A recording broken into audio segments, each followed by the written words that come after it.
If you want to make something look incredibly valuable, the easiest trick in the book is to put armed guards around it and tell everyone they will be shot if they touch it. In the late 18th century, a French scientist named Antoine-Augustin Parmentier used this exact psychological prank to trick an entire nation into eating potatoes. At the time, the French public genuinely believed that potatoes caused leprosy, ruined the soil, and were fit only for pigs. The Parliament of Paris had even officially banned the cultivation of potatoes because they were terrified of an impending tuber-induced medical apocalypse. Parmentier, who had been forced to eat potatoes while held as a prisoner of war in Prussia, knew the French were missing out on a literal miracle crop. He realized that logic and nutritional science were completely useless against deep-rooted human stubbornness. So, he decided to weaponize pure, unadulterated FOMO. Parmentier secured a plot of notoriously terrible land just outside Paris from King Louis XVI and planted a massive field of potatoes. Then, he hired high-profile royal guards to heavily patrol the perimeter during the day with muskets and bayonets. The local peasants watched this intense military operation and immediately assumed the king was hiding a priceless, magical treasure in the dirt.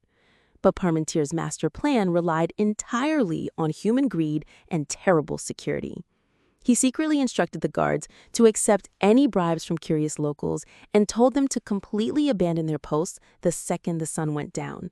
Predictably, the local peasants swarmed the fields under the cover of darkness, dug up the forbidden roots, and planted them in their own secret gardens. Within a few seasons, the potato went from a feared biohazard to the most sought-after vegetable in the entire country. It was an absolute marketing triumph.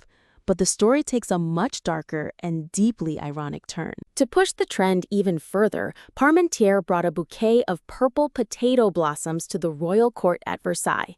King Louis XVI, who loved a good trend, pinned a flower to his lapel while Marie Antoinette wove the potato blossoms directly into her famous, towering hairstyles. Suddenly, high society went completely potato mad. Aristocrats were buying up fields, wearing potato flowers to royal balls, and celebrating the humble tuber as the savior of the working class. The royal family genuinely believed they had solved the nation's looming food crisis with a chic fashion statement. Accounts differ on whether the royals actually understood the brewing rage outside their palace gates, but their timing could not have been worse.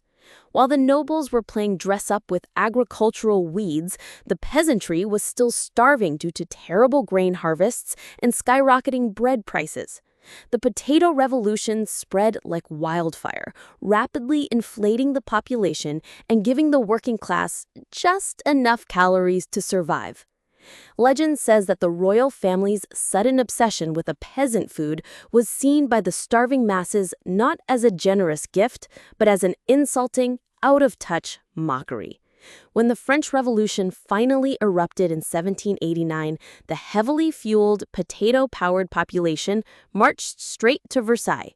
King Louis XVI and Marie Antoinette were eventually dragged to the guillotine and executed for high treason.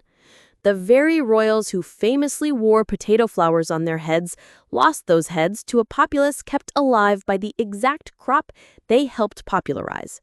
Today, we casually order French fries with our burgers without a single thought about the absolute chaos it took to get them on our plates. Humans will literally start a bloody revolution, but only after they are properly fed by a psychological prank.